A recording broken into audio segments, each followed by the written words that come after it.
Hey there, welcome to the channel.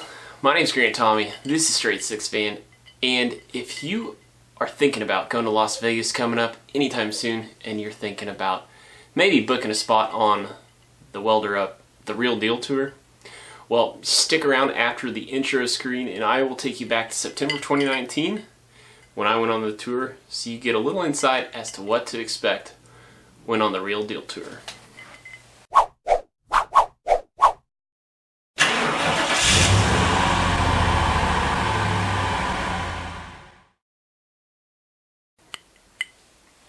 Okay, so for starters, let's just go with the name, the Real Deal Tour. What could that mean? Well, when you get to spend an hour and a half up close and personal with Steve Darnell, you find out very quickly he's a very authentic, genuine guy. And I gotta say, he's super personable. I'm, in settings like that, fairly introverted. A lot of people probably won't believe that, but it's true. But Steve does a pretty good job engaging the tour group. In fact, there was even a kid on our tour, and Steve did a really good job making sure he was interacting with him as well. So it's just out of the gate, you'll figure out quickly that Steve's just, well, he's a fantastic storyteller for one. And while I assume he probably doesn't have a script for the tour, I would imagine most of his tours probably started out the same way ours did. Him talking about how he got his start. That, of course, being with the D-Rod. And so Steve tells a little story about his first car show that he took the D-Rod to up in Deadwood, South Dakota, so the Black Hills. And he kind of gives this analogy about, he kind of compares the D-Rod showing up to this car show, with these tens of $1,000 builds, akin to like a dog turd in the middle of a freshly cut lawn at the park. So you might be having a picnic with your family and you want to warn everybody not to go step in the dog turd. But of course, what does the family do, or your friends? They say, hey, can you show me where that's at? They want to go see it so they know not to step in it. So we start kind of there with the analogy of the dog turd. The mentality of making their cars perfect, we're still going by 2005, 6, 7, and 8. So when I built the diesel rat rod, and I show up in this hunk of shit with a 750 horse, oil leaking, smoking, obnoxious diesel engine, they just like freaked out.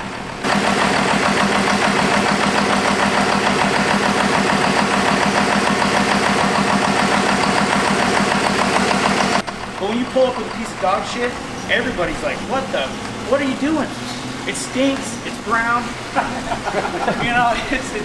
it's blowing you away. So on our tour, Steve would go on to explain that this fighting the naysayers, fighting that traditional convention of what a hot rod should be, becomes the inspiration for season 1 build, Quit Your Bitchin'. I'm canceling my membership. That is bullshit. That car should have never made Hot Rod magazine. So, and then I kept hearing this. Well, I caught the guy one day and found him. He's a big guy. He's probably like his height. But it don't matter. When you're mad, you don't care how big they are. You're ready, right? And so I confronted him about it. And he's like, I don't get it. I've built all these race car chassis and I built the coolest shit and da-da-da-da. And I've never made it in the magazine and this and that. And I go, because you're not creative. You have no creative juice in your head at all. You're following the rule book. You're gonna build this car with this badass chassis that you just built, and you're gonna put a Mustang on it. It's cool, but it's not that cool.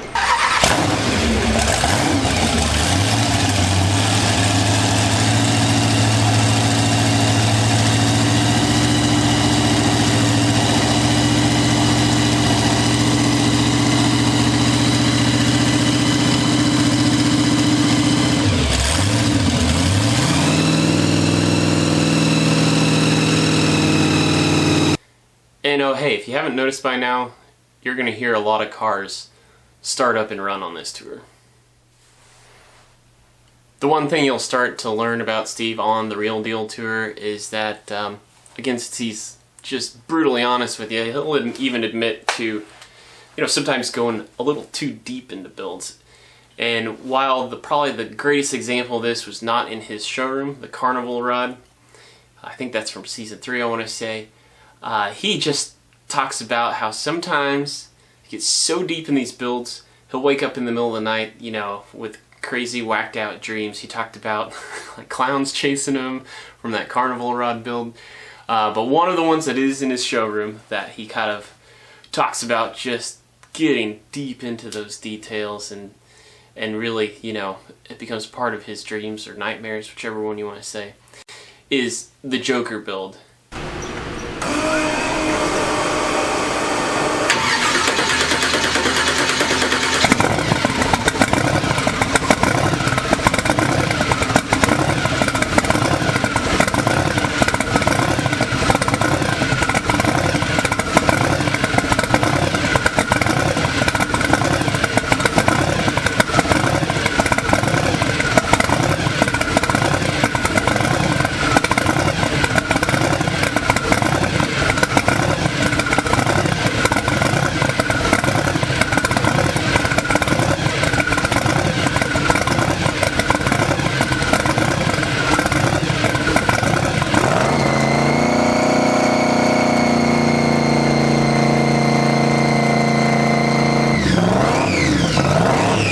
Another example of getting lost in the details is Season 3's Steel to Heal.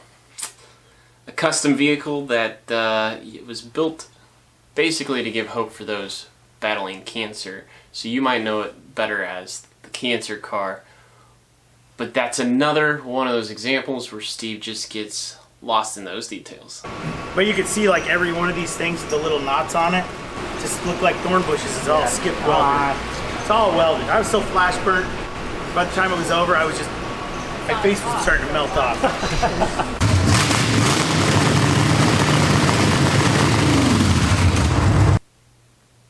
One of the other things I expect that you'll probably pick up while on the Real Deal tour, again, it's that storytelling. So Steve's never at a loss to give you kind of his take on history or just kind of just that affinity for old iron. You know, it's just, you know, that stuff that's already stood the test of 80, 90, 100 years. You know, he just wants to make those things live on for another, you know, 50, 60, 70 years. So, really, if he finds something that he can just work on and make run, he's going to do it. Say this car right here. This car is a prime example of a product of being broke in the 30s. And the 40s, okay? Because what they did with these trucks, or this car, this is a 5-window coupe, no different than that one right there. Same exact car. Okay, this one is. What they would do is cut the back out of them, put a truck bed in them, and they'd get a tax break for that. And sometimes you could get in like the J.C. Whitney magazine or whatever back then, and buy the bed and cut the back of your car out and turn it into a truck. My son crawled under there with a pry bar and started pry barring the motor started to break loose. Well, once we got it where it would fully rotate, Merlin hooked the battery up to it, and I got in the car and just held the starter button down because you start them on a button with your foot, and spun the motor over and started getting the pistons to go up and down. So we're like, oh shit, we got it freed up, we got an oil pump back on it, let's throw the head back on it. Well, the valves are in the motor on this. They're not in a cylinder head like a lot of cylinder heads have valves in it. This is in the block. So I mean, you ever played that game where you freaking hit the gopher on the head? I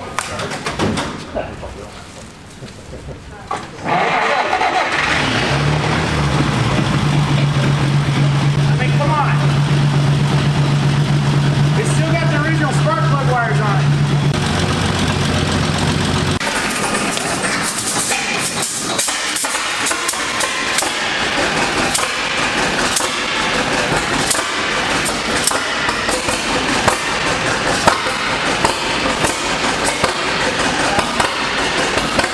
So we start to combine that just kind of love for the old iron, kind of that picker's mentality, go find something. And you start to combine that with the, you know, his youth, his background, growing up, you know, in the passenger seat of a Peterbilt from his dad's truck.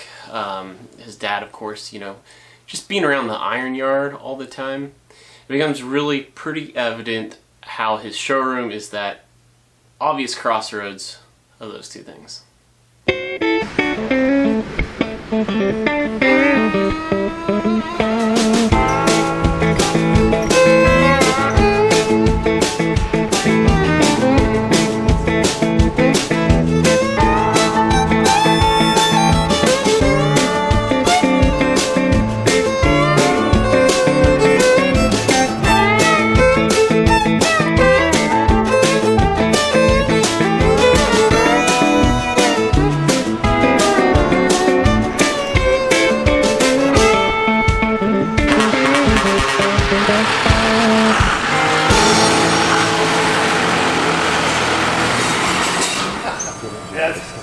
It's pretty badass. I always think nowadays you go out to these job sites and stuff, everybody's got a brand new Ford, new welder, new old shit. They got their orange vest on, their freaking hard hat, their safety shit. It's like they gotta walk. It's so safetied out now because everybody sues everybody. Yeah. That it'd be fun to just show up in this, just like this, fire this thing up and weld with them all day.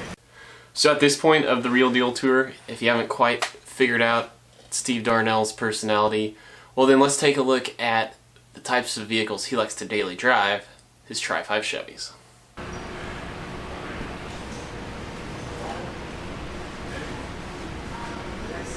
Makes about 800 horse for the tires. Like, it's got to the point where I don't drive it that much anymore because I know I'm going to get in trouble.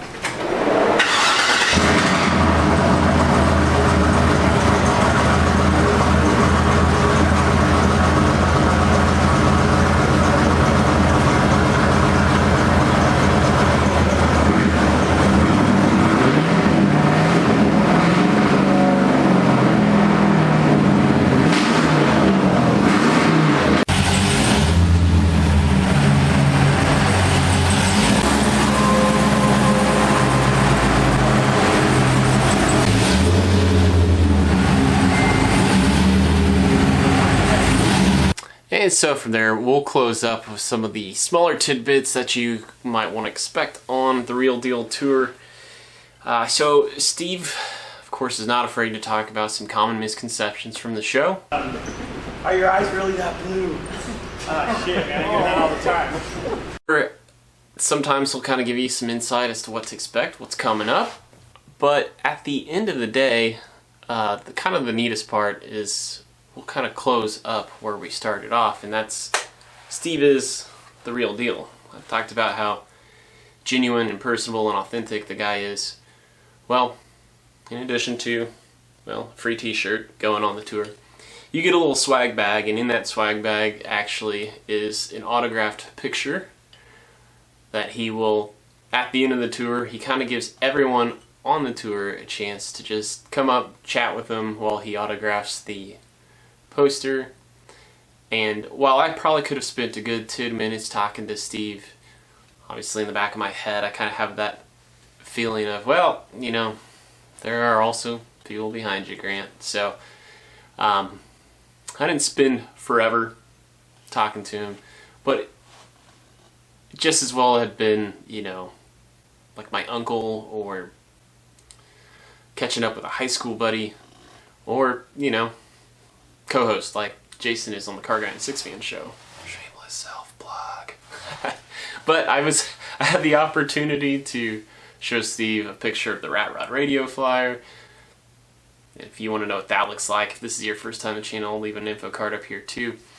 And he genuinely was digging it. So, like I said, if you're on the fence about going on the tour, if you think that, I think it's $89 might be a little bit steep for you, I guarantee you it's worth every penny. So hopefully this video helped you guys kind of, I don't know, push you over the edge to go sign up for it. But I highly recommend, if you're ever in Las Vegas, look it up. There's a link down in the description below, both to Steve's channel as well as the tour. So thanks again. Like, comment, share, subscribe. If you had any doubt about whether or not any of the stuff I said was true about Steve being genuine, well then I'm going to let him close out this video. Until now, peace out.